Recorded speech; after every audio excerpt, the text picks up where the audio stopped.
Welcome back to the state school. நான் உங்கள் சிவகுருநாதன். நம்ம என்ன டாபிக் டிஸ்கஸ் பண்ணியிருக்கோன்னா, ஃபினான்ஷியல் ஸ்டேட்மெண்ட் வந்து ஒரு அனலிஸ்ட்டுக்கு எந்த அளவுக்கு இம்பார்ட்டன்றதை தான் நம்ம டிஸ்கஸ் பண்ணியிருக்கோம். என்னோடய ப்ரீவியஸ் வீடியோவில் ஃபினான்ஷியல் ஸ்டேட்மெண்ட்டான இன்கம் ஸ்டேட்மெண்ட்டை பற்றி இன் டீட்டெயிலாக டிஸ்கஸ் பண்ணியிருந்தேன்.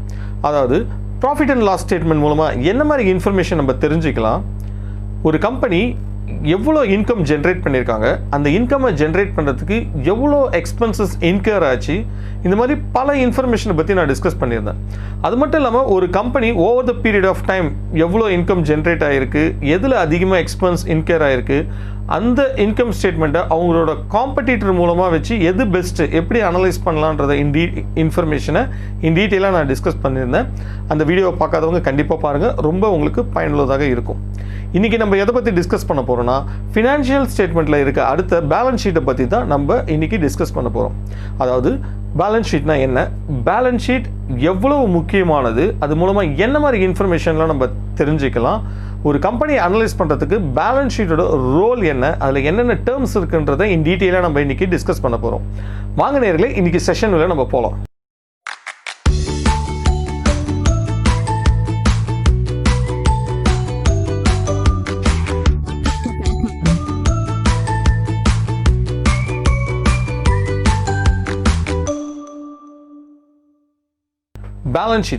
பேலன்ஸ் ஷீட்னா ஒரு கம்பெனி இன்கார்பரேட் பண்ண டைம்லேருந்து எவ்வளோ அசட் இருக்குது, எவ்வளோ லையபிலிட்டி இருக்குன்ற இன்ஃபர்மேஷனை கேப்சர் பண்ணுறது தான் பேலன்ஸ் ஷீட். இந்த பேலன்ஸ் ஷீட் மூலமாக என்ன மாதிரி இன்ஃபர்மேஷன் நம்ம ஆக்சஸ் பண்ணலாம்னா, ஒரு ஃபார்முக்கு எவ்வளோ லிக்விடிட்டி இருக்குது, எவ்வளோ சால்வன்சி இருக்குன்றதை நம்ம தெரிஞ்சுக்கலாம். இப்போ லிக்விடிட்டின்றது பார்த்தீங்கன்னா ஒரு கம்பெனி அவங்களோட ஷார்ட் டேர்ம் ஆப்ளிகேஷனை எப்படி மீட் பண்ண போகிறாங்க, சால்வன்சின்றது பார்த்தீங்கன்னா அவங்களோட லாங் டேர்ம் ஆப்ளிகேஷனை எப்படி மீட் பண்ண போகிறாங்கன்றது தான் சால்வன்சி ரேஷியோ நமக்கு சொல்லும். இப்போ பேலன்ஸ் ஷீட்டில் வந்து டேர்ம்ஸுன்றது பார்த்தீங்கன்னா நமக்கு வந்து முக்கியமான 3 டேர்ம் இருக்குங்க. அதில் ஃபஸ்ட்டு இருக்கிறது வந்து அசட்டு, ரெண்டாவது லையபிலிட்டி, இன்னொரு ஷேர் ஹோல்டர் ஈக்விட்டின்னு சொல்லுவாங்க. இப்போ அசட்னா ஒன்றுமே இல்லைங்க, சொத்து. ஒரு ஃபேர்மில் இருக்கிறப்ப அந்த கம்பெனிக்கு வந்து சில வந்து அசட் இருக்கும். இப்போ அசட்டுன்ற மீன்ஸ் அது பில்டிங்காகவும் இருக்கலாம், மிஷினரியாகவும் இருக்கலாம், இல்லை அந்த கம்பெனி மேனுஃபேக்சர் பண்ண ப்ராடக்ட்ஸ் வரலாம், ஈவன் டேபிள், சேர் எல்லாமே வந்து அசட் தாங்க. லையபிலிட்டின்றப்ப ஒரு கம்பெனிக்கு என்ன மாதிரி ஆப்ளிகேஷன் இருக்குது, அதாவது கடன். இப்போ கடன் சொல்கிறப்ப அவங்களுக்கு வந்து பேங்க் லோனாக இருக்கலாம், இல்லை அவங்க பாண்ட்ஸ் வந்து ரிலீஸ் பண்ணியிருக்கலாம், இல்லை அவங்களோட சப்ளையருக்கு மணி பேமெண்ட் கூட பெண்டிங்காக இருக்கலாம். ஸோ இது எல்லாமே வந்து லையபிலிட்டியில் கேப்சர் ஆகும். ஷேர் ஹோல்டர் ஈக்விட்டின்றது பார்த்தீங்கன்னா ஒரு கம்பெனியில் எவ்வளோ ஷேர் ஹோல்டர்ஸ் இருக்கிறாங்க, எவ்வளோ இன்வெஸ்ட் பண்ணியிருக்காங்கன்ற இன்ஃபர்மேஷனை கேப்சர் பண்ணுறது தான் ஷேர் ஹோல்டர் ஈக்விட்டி. அதாவது ஒரு கம்பெனி வந்து இன்கார்பரேட் பண்ணுறப்பே டிசைட் பண்ணியிருப்பாங்க இவ்வளோ பர்சன்டேஜ் ஆஃப் ஷேர் தான் வந்து நம்ம இஷ்யூ பண்ணோன்றது. ஸோ ஆத்தரைஸ்டு ஷேர் எவ்வளோ, அதில் எவ்வளோ ஷேர் இஷ்யூ பண்ணியிருக்காங்க, ரிமைனிங் அவுட்ஸ்டாண்டிங் ஷேர் எவ்வளோ இருக்குது, இந்த மாதிரி இன்ஃபர்மேஷன் எல்லாமே வந்து பார்த்திங்கன்னா ஷேர் ஈக்விட்டியில் வந்து கேப்சர் ஆகிருக்கும். இப்போ ஒரு சின்ன எக்ஸாம்பிள் மாதிரி சொல்லிடுறேன் அசட் அண்ட் லையபிலிட்டிக்கு. ஏற்கனவே இந்த டேர்ம்ஸை நான் வந்து என்னோடய ப்ரீவியஸ் வீடியோஸில் டிஸ்கஸ் பண்ணியிருந்தேன். நீங்கள் அசட் காலமில் ட்ரேட் ரிசீவபிள்னு இருக்கும், அப்படி இல்லைனா அக்கௌண்ட் ரிசீவபிள்னு ஒரு காலம் இருக்கும் அசட் காலமில். இப்போ அக்கௌண்ட் ரிசீவபிள்னா என்னென்னா, இப்போ ஒரு கம்பெனி மேனுஃபேக்சர் கம்பெனி இருக்குது, அந்த ப்ராடக்ட்டை எப்படி அவங்க சேல்ஸ் பண்ணுவாங்க, டிஸ்ட்ரிபியூட்டர் மூலமாக தான் சேல்ஸ் பண்ணுவாங்க. ஸோ அந்த ப்ராடக்ட் அவங்க டிஸ்ட்ரிபியூட்டர் மூலமாக சேல் பண்ணுறப்ப அவங்களுக்கு பேமெண்ட் உடனே வந்துடுமா, உடனே வராது. ஒரு குறிப்பிட்ட டேஸ் கழித்து தான், ஒரு 30 நாளோ 40 நாளோ கழித்து தான் அந்த பேமெண்ட் வந்து அவங்களுக்கு அவங்க டிஸ்ட்ரிபியூட்டர்கிட்ட இருந்து கம்பெனிக்கு வந்து ரிசீவ் ஆகும். ஸோ அந்த பெண்டிங்காக இருக்கிற பேமெண்ட்டு தான் வந்து ட்ரேட் ரிசீவபிள்ஸ் சொல்லுவாங்க. ஸோ இதுவும் வந்து கம்பெனிக்கு வந்து அசட் தான். இப்போ அதே ட்ரேட் பேபிள்ஸ் என்னென்னா, இப்போ அந்த கம்பெனி வந்து அந்த ப்ராடக்டை மேனுஃபேக்சர் பண்ணுறதுக்கு ரா மெட்டீரியல்ஸ் பர்ச்சேஸ் பண்ணியிருப்பாங்க பார்த்தீங்களா. ஸோ இவங்க அந்த ரா மெட்டீரியல் சப்ளை பண்ண கம்பெனிக்கு பே பண்ணுற மாதிரி இருக்கும். ஸோ அதுவும் ஒரு குறிப்பிட்ட டேஸில் தான் அவங்க சைக்கிள் வச்சுருப்பாங்க, 30 டேஸோ 40 டேஸோ, it depends upon the company. So அது வந்து ட்ரேட் பேபிளில் வரும், லையபிலிட்டியில் வரும். இது மட்டும் இல்லாமல் இல்லை பல இன்ஃபர்மேஷன் நம்ம பார்க்க போகிறோங்க. கரண்ட் அசட்னா என்ன, கரண்ட் லையபிலிட்டி, நான் கரண்ட் அசட்னா என்னன்றதை நம்ம ஃபர்தராக ஒரு ப்ராக்டிக்கலாக நம்ம பார்த்துடலாம். இப்போ இந்த டெஃபினேஷன் மட்டும் நம்ம பார்த்துங்க. இப்போ asset equal to liability plus share holder equity தான் அசட்டுன்னு சொல்லுவாங்க. எப்போவுமே இந்த பேலன்ஸ் ஷீட்டை பொறுத்த வரைக்கும் ஒரு டபுள் என்ட்ரி இருக்குங்க. அசட் லைனில் ஒரு என்ட்ரி இருக்கும், ப்ளஸ் லையபிலிட்டி லைனில் ஒரு காலமில் வந்து என்ட்ரி இருக்கும். இது ரெண்டுமே வந்து பேலன்ஸ் ஆகணும். அப்போ தான் வந்து நம்ம போட்ட கால்குலேஷன் கரெக்டாக இருக்குன்றது அர்த்தம். இது ஒரு சின்ன எக்ஸாம்பிள் மூலமாக நம்ம பார்த்துடலாம். அப்போலோ டயர்ஸோட பேலன்ஸ் ஷீட்டை வச்சு நான் உங்களுக்கு எக்ஸ்பிளைன் பண்ணிடுறேன். ஸோ அதை பொறுத்து உங்களுக்கு இன்னும் ஈஸியாக வந்து உங்களுக்கு புரியும். இப்போ நீங்கள் ஸ்க்ரீனில் பார்த்து கொண்டு இருக்கிறது என்னன்னு பார்த்தீங்கன்னா, அப்போலோ டயர்ஸ் கம்பெனியோட கன்சாலிடேட்டட் பேலன்ஸ் ஷீட் டில் March 31, 2020. இப்போ நமக்கு பேலன்ஸ் ஷீட்டுக்கும் இன்கம் ஸ்டேட்மெண்ட்டுக்கும் என்ன டிஃபரன்சஸ் நமக்கு தெரியும். பேலன்ஸ் ஷீட்டில் இருக்கிறது அசட்னா என்ன, லையபிலிட்டினா என்ன, ஷேர் ஹோல்டர் ஈக்விட்டினா என்னன்றது நமக்கு தெரியும். இப்போ நம்ம என்ன பார்க்க போறோம்னா, ஒரு பேலன்ஸ் ஷீட்டை வந்து எப்படி நம்ம வந்து அனலைஸ் பண்ணலாம், பேலன்ஸ் ஷீட்டில் என்னென்ன ஃபினான்ஷியல் ரேஷியோஸ் இருக்குன்றதை நம்ம இன் டீட்டெயிலாக பார்க்க போகிறோம். அப்புறம் அது மட்டும் இல்லாமல் நம்ம பேலன்ஸ் ஷீட்டை வச்சு ஓவர் த பீரியட் ஆஃப் இயரில் அந்த கம்பெனியோட பெர்ஃபார்மன்ஸ் எப்படி இருக்குன்றதையும் நம்ம வந்து செக் பண்ண போகிறோம். இப்போ நான் என்ன பண்ணியிருக்கேன்னா, நான் வந்து எக்ஸல் ஷீட்டில் அப்போலோ டயர்ஸோட பேலன்ஸ் ஷீட் 2017 நான் கேப்சர் பண்ணி வச்சுருக்கேன். ஸோ இதுதான் அப்போலோ டயர்ஸோட பேலன்ஸ் ஷீட் ஃப்ரம் வந்து 2017 2020 வரைக்கும் நான் கேப்சர் பண்ணி வச்சுருக்கேன். இப்போ இதில் நம்ம என்ன பார்க்க போகிறோம்னா, ஃபர்ஸ்ட் பேலன்ஸ் ஷீட் மூலமாக என்ன மாதிரி இன்ஃபர்மேஷன் நம்ம வந்து குறிப்பாக நம்ம வந்து தெரிஞ்சுக்கலாம்னா, ஒரு கம்பெனியோட லிக்விடிட்டி எப்படி இருக்குது, சால்வன்சி எப்படி இருக்குன்றதை நம்ம தெரிஞ்சுக்கலாம். இது எப்படி யூஸ்வலாக தெரிஞ்சுப்பாங்கன்னா, ஃபினான்ஷியல் ரேஷியோ, லிக்விடிட்டி ரேஷியோன்னு சொல்லுவாங்க, அப்புறம் சால்வன்சி ஃபினான்ஷியல் ரேஷியோன்னு சொல்லுவாங்க. லிக்விடிட்டின்றது பார்த்தீங்கன்னா, ஒரு கம்பெனி அவங்களோட ஷார்ட் டேர்ம் ஆப்ளிகேஷனை எப்படி மீட் பண்ண போகிறாங்க, சால்வன்சின்னு சொல்கிறப்ப அவங்களோட லாங் டேர்ம் ஆப்ளிகேஷனை எப்படி அந்த கம்பெனி வந்து மீட் பண்ண போகிறாங்கன்றது தான் ப்ரைமரியாக நம்ம வந்து பேலன்ஸ் ஷீட் மூலமாக நம்ம வந்து தெரிஞ்சுக்கலாம். இதை ஃபஸ்ட்டு நம்ம பார்க்கறதுக்கு முன்னாடி பேலன்ஸ் ஷீட்டில் சில இம்பார்ட்டன்ட் காலம்ஸ்லாம் இருக்குது. நீங்கள் கூட கேள்விப்பட்டிருப்பீங்க. கரண்ட் அசட், கரண்ட் லையபிலிட்டிஸ், அப்புறம் நான் கரண்ட் அசட், அப்புறம் நான் current liabilities, working capital and share holder equity. இந்த மாதிரி சில இம்பார்ட்டன்ட் காலம்ஸ்லாம் இருக்குது. ஃபஸ்ட்டு நம்ம வந்து கரண்ட் அசட்னா என்ன, கரண்ட் லையபிலிட்டிஸ்னா என்னன்றதை நம்ம பார்த்துடலாம். இப்போ நமக்கு வந்து நல்லாவே தெரியும், ஒரு கம்பெனியில் இருக்கிற ஒவ்வொரு பொருளுமே ஒரு அசட் ஒவ்வொரு விதத்தில் இருக்கும் கம்பெனிக்கு. அதில் கரண்ட் அசட்னா என்ன? சிம்பிளுங்க. ஒரு கம்பெனியில் இருக்கிற asset within the period of 1 year of டைம்குள்ள கேஷாக கன்வெர்ட் பண்ண முடிஞ்சதுன்னா அது கரண்ட் அசட். அதாவது ஒரு கம்பெனியில் இருக்கிற எந்தெந்த பொருளையும் ஒரு வருஷத்துக்குள்ள அதை ஈஸியாக கேஷாக கன்வெர்ட் பண்ணிடுறோம்னா அதை கரண்ட் அசட் சொல்லுவாங்க. இப்போ நமக்கு தெரியும், ஒரு கம்பெனியில் அசட்ன்றது பல விதமாக இருக்கும். ஒரு பிளான்ட் அண்ட் மிஷினரியும் அசட்டு தான், அந்த ப்ராடக்ட்டும் அசட்டு தான், லேண்டும் அசட்டு தான், இன்வெஸ்ட்மெண்ட்டும் அசட்டு தான். இந்த மாதிரி ஒரு பல ஸ்ட்ரக்சரில் வந்து கம்பெனியோட அசட் இருக்கும். அதில் கரண்ட் அசட்டுன்றது நம்ம என்னன்னு பார்த்துக்கலாம்னா, இப்போ ஃபஸ்ட்டு நம்ம காலம் பார்க்கலாமே. இன்வென்ட்ரின்னு இருக்குது நமக்கு. இன்வென்ட்ரினா என்ன? ஒரு கம்பெனி இருக்குன்னா அந்த கம்பெனி வந்து ஒரு ப்ராடக்ட்டை மேனுஃபேக்சர் பண்ணியிருப்பாங்க. அந்த ப்ராடக்ட் வந்து இன்வென்ட்ரியில் இருக்கும், which means ready for sale, விற்பனைக்கு தயாராக இருக்குது. அது வந்து டிஸ்ட்ரிபியூட்டர் போய் சேல்ஸ் சேனல் வழியாக கஸ்டமரை வந்து சென்றடைகிறது தான் யூஸ்வலான ஒரு பிஸ்னஸ் சைக்கிள். ஸோ இன்வென்ட்ரி, அந்த அவங்க ஒரு ப்ராடக்ட்ஸை வந்து உற்பத்தி பண்ணி வச்சுருக்காங்களே, அந்த ப்ராடக்ட்டை கஸ்டமர்கிட்ட சேல்ஸ் பண்ணி அதை ஈஸியாக கேஷாக கன்வெர்ட் பண்ணிவிடுவாங்க. Within the period of 1 year of டைம்குள்ளே அது ஈஸியாக கேஷாக கன்வெர்ட் பண்ணிவிடுவாங்க. கரெக்டாக இஸ்ன்ட் இட்? ஸோ இது வந்து பார்த்தீங்கன்னா, இதுக்கு வந்து இன்வென்ட்ரி சைக்கிள்னு இருக்குது. ஸோ அது ஒரு ஃபினான்ஷியல் ரேஷியோ, அதை வந்து நம்ம பின்னாடி பார்க்கலாம். ஃபினான்ஷியல் ரேஷியோவில் பார்க்குறப்ப இன்வென்ட்ரி சைக்கிள்லாம் பார்க்கலாம். ஸோ ஒரு கம்பெனி வந்து எப்படி அவங்களோட இன்வென்ட்ரியை மேனேஜ் பண்ணுறாங்கன்றதும் ரொம்ப முக்கியமான விஷயம். ஸோ இந்த கான்செப்டை பொறுத்த வரைக்கும் அவங்க மேனுஃபேக்சர் பண்ணுற ப்ராடக்ட் எல்லாமே வந்து within the period of 1 year of டைம்குள்ளே அவங்க வந்து அதை சேல்ஸ் பண்ணி கேஷாக பண்ணிடுவாங்க.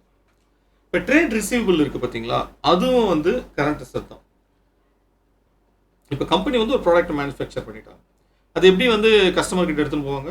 ஸோ அவங்களோட டிஸ்ட்ரிபியூட்டர் மூலமாக ரீட்டைலருக்கு போய் கஸ்டமருக்கு போகும். இப்போ அவங்க டிஸ்ட்ரிபியூட்டருக்குலாம் கொடுக்குறாங்க பார்த்தீங்களா, அவங்களாம் உடனே கேஷ் வாங்கிடுவாங்களா? இல்லை. ஸோ அவங்களுக்கு வந்து அந்த கேஷ் கலெக்டிங் பீரியட்னு ஒன்று இருக்கும். அது ஸோ அதுவும் ஒரு ஃபினான்ஷியல் ரேஷியோ இருக்குது. எந்த அளவுக்கு கம்பெனி வந்து அவங்களோட கேஷ் கலெக்ட் பண்ணுறாங்க பார்த்தீங்களா, அது எந்த அளவுக்கு அவங்க மெயின்டைன் பண்ணுறாங்கன்றது அந்த ஃபினான்ஷியல் ரேஷியோவும் ரொம்ப முக்கியம். ஸோ இவங்க ப்ராடக்ட்டை டெலிவரி பண்ணிவிடுவாங்க, ஒரு ப்ராடக்ட்டையோ சர்வீஸையோ கம்பெனி டெலிவரி பண்ணிவிடும். ஸோ பேமெண்ட்டுக்காக வெயிட் பண்ணுவாங்க. அதுதான் வந்து ட்ரேட் ரிசீவபிள். அதுவும் within the period of 1 year of டைமில் கேஷாக கன்வெர்ட் ஆகிடும். அப்புறம் கம்பெனி அவங்களோட டே டு டே ஆப்ரேஷனை ரன் பண்ணுறது கேஷ் வச்சுருப்பாங்க, அதுவும் கேஷ் தான். அதை தவிர்த்து சில இன்வெஸ்ட்மெண்ட்லாம் பண்ணியிருந்தாங்கன்னு வச்சுங்களேன், மியூச்சுவல் ஃபண்டில், ஹெட்ஜிங்கில். ஸோ மற்ற ஷார்ட் டேர்ம் இன்வெஸ்ட்மெண்ட் எது பண்ணியிருந்தோம் அது எல்லாமே வந்து கரண்ட் அசெட் ஆகிடும். ஏன்னா வித் இந்த பீரியட் ஆஃப் டைமில் அது ஈஸியாக நம்ம வந்து கேஷாக கன்வெர்ட் பண்ணிடலாம். ஸோ கரண்ட் லையபிலிட்டினா என்ன நமக்கு தெரியும். லையபிலிட்டினா ஆப்ளிகேஷன்.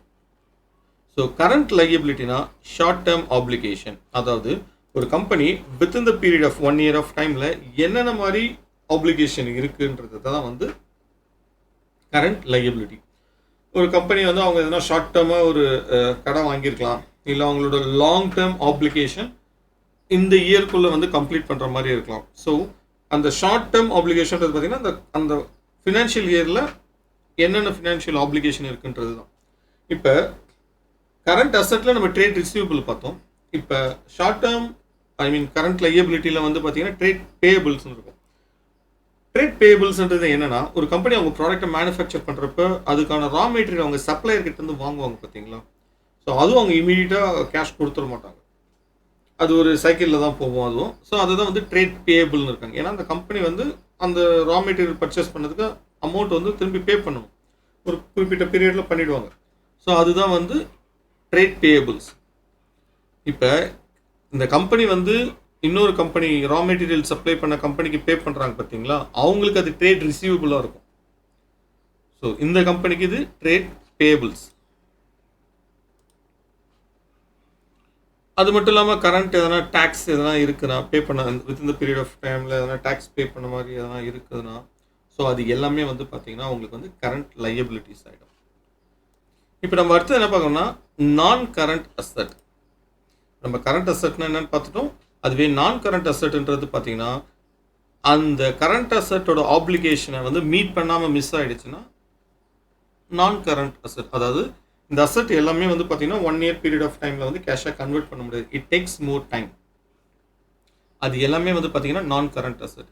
என்ன மாதிரி அசெட் இருக்கலாம்? கண்டிப்பாக ஒரு கம்பெனியோட பிளான்ட், மிஷினரி, எக்யூப்மெண்ட், அப்புறம் வேறு எதனா ஒர்க் இன் ப்ராக்ரஸில் இருக்கும், வேறு எதனா ஒரு பில்டிங் எதனா அவங்க யூனிட் வந்து மேனுஃபேக்சர் பண்ணியிருக்கலாம். அப்புறம் மற்ற intangible assets, like intangible assets நம்ம சொல்கிறப்பே 2 விதமான இன்டான்ஜிபிள் அசெட்ஸ் இருக்கும். ஒன்று ஐடென்டிஃபையல் இன்டான்ஜிபிள் அசெட்டு, இன்னொன்று அன்ஐடென்டிஃபையல். ஐடென்டிஃபையல்ன்றது என்னன்னு பார்த்தீங்கன்னா நமக்கு ஏற்கனவே அந்த பிராண்ட் லோகோ, அப்புறம் any agreement, franchisee agreement, software licence, இது எல்லாமே வந்து பார்த்தீங்கன்னா ஐடென்டிஃபைல் இன்டான்ஜிபிள் அசெட்ஸ்ன்னு சொல்லுவாங்க. அன்ஐடென்டிஃபைல் என்னன்னு சொன்னீங்கன்னா அது வந்து குட்வில் சொல்லலாம். எக்ஸாம்பிள் குட்வில்ன்றது என்னன்னா ஒரு கம்பெனி இருக்குன்னா அதோட ஃபேர் வேல்யூ, ஒரு பொருளோட மார்க்கெட் வேல்யூவோட அதிகமாக பே பண்ணுறது தான் குட்வில்.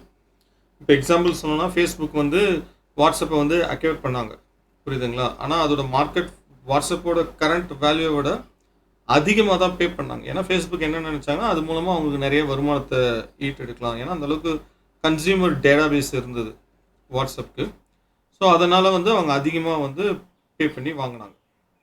அதுதான் குட்வில் சொல்லுவாங்க. ஸோ அதே தான் நான் கரண்ட் லையபிலிட்டிஸ். நான் கரண்ட் லையபிலிட்டிஸ் எல்லாமே வந்து பார்த்தீங்கன்னா கம்பெனியோட ஃபினான்ஷியல் ஆப்ளிகேஷன், அதாவது லாங் டேர்ம் ஃபினான்ஷியல் ஆப்ளிகேஷன் எல்லாமே வந்து பார்த்தீங்கன்னா உங்களுக்கு வந்து நான் கரண்ட் லையபிலிட்டிஸ்னு வரும். இப்போ கரண்ட் அசெட் மூலமாக நம்ம வந்து என்ன தெரிஞ்சுக்கலான்னு பார்த்தீங்கன்னா ஒரு கம்பெனியோட ஆப்ரேஷன் எஃபிஷியன்சி எப்படி இருக்குன்றத டீட்டெயில்ஸ் எல்லாமே வந்து நம்ம வந்து புரிஞ்சுக்கலாம் கரண்ட் அசெட் மூலமாக. அதுவே நான் கரண்ட் அசெட் மூலமாக என்ன தெரிஞ்சுக்கணும்னா ஒரு கம்பெனியோட லாங் டேர்ம் இன்வெஸ்ட்மெண்ட் ஆக்டிவிட்டி எப்படி இருக்குது, அவங்க அசெட்டை எந்த அளவுக்கு எஃபிஷியண்ட்டாக யூஸ் பண்ணுறாங்களா, கம்பெனி எதனா அவங்க பிஸ்னஸை வந்து எக்ஸ்பேண்ட் பண்ணுறதுக்கு எதனா இன்ட்ரெஸ்ட் இருக்கா, இந்த மாதிரி இன்ஃபர்மேஷன் எல்லாமே வந்து நான் கரண்ட் அசெட் மூலமாக நம்ம வந்து தெரிஞ்சுக்கலாம். இப்போ அதுவே நான் கரண்ட் லையபிலிட்டிஸ் மூலமாக நம்ம என்ன இன்ஃபர்மேஷன் தெரிஞ்சுக்கலாம்னா ஒரு கம்பெனி வந்து அவங்களோட ஃபினான்ஷியல் ஆக்டிவிட்டி எல்லாமே வந்து எப்படி இருக்குன்னு நம்ம தெரிஞ்சுக்கலாம். ஸோ அந்த கம்பெனியோட டெப்ட் வந்து எப்படி இருக்குது, எப்படி அவங்களோட ஃபினான்ஷியல் ஆப்ளிகேஷனை வந்து அவங்க வந்து மீட் பண்ண போகிறாங்க, இந்த மாதிரி எல்லா இன்ஃபர்மேஷனையும் வந்து நம்ம நான் கரண்ட் லையபிலிட்டிஸ் மூலமாக தெரிஞ்சுக்கலாம். இப்போ இதில் ஒரு சின்ன ஃபார்முலா இருக்குங்க. Current asset minus current liabilities போட்டிங்கன்னா ஒர்க்கிங் கேபிட்டல் வந்துடும். ஒர்க்கிங் கேபிட்டல்ன்றது பார்த்தீங்கன்னா ஒரு கம்பெனி வந்து அவங்களோட டே டு டே ஆப்ரேஷன் அந்த ரன் பண்ணுறதுக்கு கேஷ் இருக்கணும் பார்த்தீங்களா, அந்த லிக்விடிட்டி ப்ராப்ளத்தை எப்படி அவங்க வந்து ஓவர் கம் பண்ண போகிறாங்கன்றது தான் ஒர்க்கிங் கேபிட்டல். இப்போ ஒருவேளை அந்த கம்பெனி கையில் வந்து ஒர்க்கிங் கேபிட்டல் கம்மியாக இருந்ததுன்னா கண்டிப்பாக அவங்க வந்து எதனா ஒரு ஷார்ட் டேர்ம் ஆப்ளிகேஷன் வந்து கடன் லோனோ ஏதோ எதிர்பார்ப்பாங்க. இல்லை அவங்க மேபி இன்னும் அந்த கம்பெனி வந்து அதிகமாக வந்து ஷேர்ஸை வந்து இஷ்யூ பண்ணலாம். அது மூலமாக வந்து ஃபண்டு வந்து பப்ளிக்லேருந்து கலெக்ட் பண்ணிக்கலாம். ஒருவேளை அவங்க எதனா பேங்க்கில் வந்து லோன் வந்து வாங்க விருப்பம் இல்லாமல் இருந்தாங்கன்னா. இப்போ அதுவே ஒரு கம்பெனி கையில் அதிகமாக ஒர்க்கிங் கேபிட்டல் இருந்ததுன்னா அந்த கம்பெனி வந்து அந்த கம்பெனியோட ஆப்ரேஷன் இன்எஃபிஷியன்சியை காட்டுறது தான். ஒர்க்கிங் கேபிட்டல் ரொம்ப சர்ப்ளஸாக இருந்ததுன்னா ஒரு கம்பெனியோட ஆப்ரேட்டிங் இன்எஃபிஷியன்சியை இண்டிகேட் பண்ணுது. ஸோ அவங்கக்கிட்ட இருக்கிற அசட்டை வந்து அவங்க வந்து ஒழுங்காக வந்து பயன்படுத்துறது இல்லைன்றது தான். இப்போ இதை தவிர்த்து இப்போ இந்த பேலன்ஸ் ஷீட்டில் வந்து இப்போ முக்கியமான இன்னொரு பார்ட்டுன்னா ஈக்விட்டின்னு ஒரு பார்ட் இருக்கும். ஸோ ஈக்விட்டி ஷேர் கேபிட்டல்ன்றது ஒன்றும் இல்லைங்க. இப்போ இன்வெஸ்டரோ இப்போ நம்ம எல்லாருமே வந்து இன்வெஸ்ட் பண்ணிப்போம் பார்த்தீங்களா கம்பெனியில், அதுதான் வந்து ஈக்விட்டி ஷேர் கேபிட்டல் சொல்லுவாங்க. இதில் 2 விதம் குறிப்பாக இருக்கும் உங்களுக்கு. இந்த ஈக்விட்டி ஷேர் கேபிட்டலில் வந்து ஆத்தரைஸ்டு ஷேர்ஸு, இஷ்யூடு ஷேர்ஸ் இருக்கும். இப்போ எப்போவுமே ஒரு கம்பெனி வந்து இன்கார்பரேட் பண்ணுறப்போ அவங்க டிசைட் பண்ணியிருப்பாங்க இவ்வளோ ஷேர்ஸ் தான் வந்து நம்ம பப்ளிக்கில் வந்து நம்ம பண்ணணுன்ற மாதிரி. இப்போ ஒரு 10 lakh ஷேர்ஸ் வந்து அவங்க ஆத்தரைஸ் பண்ணியிருந்தாங்கன்னா அந்த 10 lakhல வந்து 5 lakh ஷேர்ஸ் வந்து அவங்க இஷ்யூ பண்ணியிருப்பாங்க. புரியுதுங்களா? மீதி ரிமைனிங் அவுட்ஸ்டாண்டிங் ஷேர்ஸ் வந்து என்னென்னு பார்த்தீங்கன்னா ஒரு 5 lakh ஷேர்ஸ் இருக்கும். அதுதான். ஸோ இதுதான் வந்து ஈக்விட்டி ஷேர் கேபிட்டல். ஆல்ரெடி உங்களுக்கு இதை பற்றி நிறைய இன்ஃபர்மேஷன் நீங்கள் தெரிஞ்சிங்கன்னு நினச்சிங்கன்னா நீங்கள் வந்து நோட்ஸை போய் ரெஃபர் பண்ணலாம். இந்த நோட்ஸ் வந்து எப்படி பார்க்கணுன்றது என்னோட ப்ரீவியஸ் வீடியோவில் நான் சொல்லியிருப்பேன். நீங்கள் ப்ராஃபிட் அண்ட் லாஸ் ஸ்டேட்மெண்ட், அதாவது இன்கம் ஸ்டேட்மெண்ட் வீடியோ பார்த்தீங்கன்னாவே உங்களுக்கு தெரியும். ஒன்றும் நோட்ஸ் பார்க்கறதுலாம் ரொம்ப கஷ்டம் இல்லை. நீங்கள் ஸ்க்ரால் பண்ணி நோட்ஸில் இந்த காலமில் போய் செக் பண்ணியிருந்தீங்கன்னாவே இந்த கம்பெனி வந்து இன் டீட்டெயிலாக வந்து சொல்லியிருப்பாங்க என்னன்றது. இப்போ நம்ம என்ன பார்க்க போகிறோம்னா என்னோட ப்ரீவியஸ் வீடியோவில் பார்த்த மாதிரி எப்படி நம்ம வந்து இதை அனலைஸ் பண்ணலாம். இப்போ இந்த நம்பர்ஸ் எல்லாமே நம்ம சங்க்ஸ் ஆஃப் நம்பர்ஸாக இருக்குது. நம்ம வந்து இதை பண்ணுறதுக்கு வந்து ரொம்ப அனலைஸ் பண்ணுறதுக்கு ரொம்ப டிஃபிகல்ட்டாக இருக்கும். இது நம்ம வந்து இந்த நம்பர்ஸாக பார்க்குறத விட நம்ம வந்து இது ஒரு பர்சன்டேஜாக பார்த்தோம்னு வச்சுங்களேன், நமக்கு வந்து ரொம்ப ஈஸியாக இருக்கும். ஒரு கன்க்ளூஷனுக்கு ஈஸியாக நம்ம வர முடியும். இது நான் ஆல்ரெடி போட்டு வச்சுருக்கேன். நான் ஜஸ்ட் உங்களுக்கு வந்து இப்போ ஷோ பண்ணுறேன். இப்போ பார்த்தீங்கன்னா இது எப்படி நான் கால்குலேட் பண்ணியிருக்கேன்றதை நான் சொல்கிறேன். சிம்பிள். இப்போ அதை கிளிக் பண்ணிங்கன்னா D7. இந்த D7ன்றது பார்த்தீங்கன்னா inventory divided by total asset. எல்லாமே அப்படி தான் பண்ணியிருப்பேன். Trade receivable divided by total asset. So இப்போ இது நம்ம எப்படி புரிஞ்சிக்கலாம்னா, இப்போ இந்த கம்பெனியோட இன்வென்ட்ரி பர்சன்டேஜ் பாருங்கள். டோட்டல் அசெட்டில் எவ்வளோ இருக்குன்னா இனிஷியலாக 17% வச்சுருந்தாங்க. கிராஜுவலாக வந்து அவங்களோட இன்வென்ட்ரி வந்து லெவல் வந்து குறைஞ்சிக்கிட்டே வந்திருக்கு. விச் மீன்ஸ் கம்பெனி வந்து ரொம்ப எஃபிஷியன்ஸாக வந்து அந்த ப்ராடக்ட்டை வந்து கன்சியூமர் கிட்ட எடுத்துன்னு போய் சேர்க்குறாங்கன்னு. இப்போ ட்ரேட் ரிசீவபிள் நம்ம சொல்கிறப்ப இனிஷியலாக வந்து 2017 7% வரைக்கும் வச்சுருந்தாங்க. அதாவது அவங்களுக்கு வர வேண்டிய வருமானம் அசெட். புரியுதுங்களா? இப்போ வந்து 4%. விச் மீன்ஸ் கம்பெனி வந்து ரொம்ப எஃபிஷியன்ஸாக ஹேண்டில் பண்ணுறாங்க. அவங்களோட அமௌண்ட்டை வந்து கலெக்ஷன் பண்ணுறதுக்கு ஃப்ரம் த டிஸ்ட்ரிபியூட்டர் கிட்ட இருந்து. இது வந்து நம்ம 2 விதமாக புரிஞ்சுக்கலாம். இது வந்து ஒரு கன்சர்வேட்டிவ் மெத்தடில் இருக்கணுங்க ட்ரேட் ரிசீவபிள். இப்போ ஒருவேளை கம்பெனியோட ப்ராடக்ட்ஸ் வந்து நல்லா மூவ் ஆச்சுன்னா ஆட்டோமேட்டிக்காக டிஸ்ட்ரிபியூட்டர் வந்து ஆன் டைமில் பே பண்ண போகிறாங்க. அவங்க வந்து டிலே பண்ண போகிறதில்ல. புரியுதுங்களா? ஸோ இது ஒரு வே ஆஃப் திங்கிங். இன்னொன்று வந்து சில டைம்ஸில் கம்பெனி வந்து கராராக இருக்கும். இப்போ நீ உனக்கு வந்து அந்தளவுக்கு சேல்ஸ் ஆகுதோ எனக்கு வந்து இந்த குறிப்பிட்ட டைமில் நீ வந்து கொடுத்துருன்ற மாதிரி டிமாண்ட் பண்ணுவாங்க. இந்த மாதிரி பெர்ஸ்பெக்டிவ்ல நீங்கள் திங்க் மோஸ்ட்லி எந்த கம்பெனிஸும் பண்ண மாட்டாங்க. பட் இந்த பெர்ஸ்பெக்டிவ்ல நீங்கள் திங்க் பண்ணி பார்க்கலாம். ஸோ அப்படி பண்ணுறப்ப ரொம்ப நம்ம வந்து டிமாண்ட் ஃப்ளெக்சிபிள் இல்லாமல் நம்ம வந்து அமௌண்ட்டை ரிசீவ் பண்ணோன்னா ஸோ அவங்களுக்கு அது ஒரு நெகட்டிவ் தானே. ஸோ அதையும் நம்ம வந்து செக் பண்ணணும். இந்த மாதிரி இன்ஃபர்மேஷன் எப்படி நம்ம செக் பண்ணலாம்னா, இப்போ வந்து இந்த அப்போலோ டயர் மேனுஃபேக்சர்ஸ் இருக்காங்க பார்த்தீங்களா, இவங்க வந்து இவங்களோட பியர் காம்படிட்டர்ஸ் கிட்ட வந்து நம்ம வந்து அனலைஸ் பண்ணி பார்த்தோம்னா டேட்டாவை நமக்கு தெரிஞ்சிடும். இப்போ இவங்களோட காம்படிட்டர் யார்? குட்இயர் இருக்காங்க, எம்ஆர்எஃப் இருக்காங்க. ஸோ அவங்களோட ட்ரேட் ரிசீவபிள் இன்வென்ட்ரி எப்படி இருக்குன்னு நம்ம பார்த்தோம்னா நமக்கு வந்து ஒரு கிளாரிஃபையான இன்ஃபர்மேஷன் எல்லாமே நமக்கு வந்து கிடைக்கும். ஸோ கேஷ் பேலன்ஸ் வந்து எவ்வளோ வச்சுருக்காங்கன்னு பார்த்தீங்கன்னா 2%லேருந்து 3% கிராஜுவலாக வந்து இன்க்ரீஸ் பண்ணியிருக்காங்க. கம்பெனியோட டோட்டல் கரண்ட் அசெட் வந்து குறைஞ்சிருக்கு. 33%லேருந்து 24% வந்து குறைஞ்சிருக்கு. ஸோ இந்த மாதிரி தான் நீங்கள் ஒரு டேட்டாவும் வந்து நீங்கள் வந்து ரொம்ப அனலைஸ் பண்ணி பார்க்கணும். அப்படி பார்க்குற பட்சத்தில் நமக்கு வந்து ஈஸியாக வந்து நமக்கு வந்து நிறைய இன்ஃபர்மேஷன் வந்து ஹைடாக இருக்கிற எல்லா இன்ஃபர்மேஷனும் நம்ம வந்து தெரிஞ்சுக்கலாம். இப்போ இது மூலமாக இந்த பேலன்ஸ் ஷீட்டில் வந்து என்ன மாதிரி ரேஷியோஸ் இருக்குன்னா, ஏற்கனவே சொன்ன மாதிரி லிக்விடிட்டி ரேஷியோஸ் இருக்குது, சால்வன்சி ரேஷியோஸ் இருக்குது. லிக்விடிட்டினா என்ன? இந்த வீடியோவோட பிகினிங்லேயே நான் சொல்லியிருந்தேன். என்னென்னா கம்பெனியோட ஷார்ட் டேர்ம் ஆப்ளிகேஷனை மீட் பண்ணுறது எல்லாமே வந்து பார்த்தீங்கன்னா லிக்விடிட்டி. ஸோ அப்போ என்ன மாதிரி ரேஷியோ இருக்குன்னா கரண்ட் ரேஷியோஸ்னு இருக்குது. கரண்ட் ரேஷியோன்றது ஒன்றுமே இல்லைங்க, current asset divided by current liabilities. இதை நீங்கள் போட்டிங்கன்னா அதாவது கரண்ட் அசட் இந்த எக்ஸாம்பிள் சொன்னால் 54,815 இருக்குது பார்த்தீங்களா. ஸோ இதுதான் current asset divided by current liability. So 57,134 இது போட்டிங்கன்னா ஒரு வேல்யூ வரும். அதுதான் வந்து பார்த்தீங்கன்னா கம்பெனியோட லிக்விடிட்டி ரேஷியோ. இதை தவிர்த்து ரெண்டு விதமாக செக் பண்ணலாம். குயிக் ரேஷியோன்னு சொல்லுவாங்க, கேஷ் ரேஷியோன்னு சொல்லுவாங்க. நம்ம இன் டீட்டெயிலாக இதை பற்றி நம்ம ரேஷியோஸ் பார்க்குறப்ப நம்ம பார்க்கலாம். அடுத்தது சால்வன்சி ரேஷியோ. சால்வன்சி ரேஷியோன்றது பார்த்தீங்கன்னா ஒரு கம்பெனி அவங்களோட லாங் டேர்ம் ஆப்ளிகேஷனை வந்து எப்படி ஃபுல்ஃபில் பண்ண போகிறாங்கன்றது. இதுலேயும் பார்த்தீங்கன்னா ஒரு நிறைய ரேஷியோஸ் இருக்கும். ஃபினான்ஷியல் லெவரேஜ் ரேஷியோஸ் இருக்குது, டெப்ட் ரேஷியோ இருக்கும். ஸோ அப்புறம் total dept to equity, long term dept to equity, இந்த மாதிரி ஒரு 4 ரேஷியோ இருக்கும் சால்வன்சி ரேஷியோஸில். ஸோ அதையும் நம்ம வந்து என்னன்றதை இன் டீட்டெயில் நம்ம ரேஷியோஸ் பார்க்குறப்ப நம்ம பார்க்கலாம். ஸோ இதுதான் நான் உங்களுக்கு பேலன்ஸ் ஷீட் மூலமாக சொல்ல வந்த இன்ஃபர்மேஷன். கண்டிப்பாக உங்களுக்கு புரிஞ்சிருக்கும்னு நினைக்கிறேன். ஸோ இதில் எதனா ஒரு டவுட்ஸ் இருந்ததுன்னா கமெண்ட் செக்ஷனில் கேளுங்க, கண்டிப்பாக நான் உங்களுக்கு வந்து ரிப்ளை பண்ணுறேன். என்ன நேர்களே, இந்த வீடியோ பார்த்தீங்களா? கண்டிப்பாக உங்களுக்கு ரொம்ப பயனுள்ளதாக அமைஞ்சிருக்குன்றதை நான் நம்புகிறேன். இந்த வீடியோ பற்றி என்ன ஒரு கமெண்ட்ஸாக இருந்தாலும், ஃபீட்பேக்காக இருந்தாலும், டவுட்ஸாக இருந்தாலும் நீங்கள் கமெண்ட் செக்ஷனில் பண்ணுங்கள். கண்டிப்பாக நான் உங்களுக்கு வந்து ரிப்ளை பண்ணுறேன். இந்த வீடியோவை லைக் பண்ணுங்கள், ஷேர் பண்ணுங்கள். ஏன்னா நீங்கள் ஷேர் பண்ணுறது மூலமாக இந்த இன்ஃபர்மேஷன் நிறைய பேருக்கு போய் சேரும். ஸோ ப்ளீஸ் ஷேர் பண்ணுங்கள், சப்ஸ்கிரைப் பண்ணுங்கள். Stay with me. அது வரைக்கும் உங்களிடமிருந்து விடைபெறுவது உங்கள் சிவகுருநாதன்.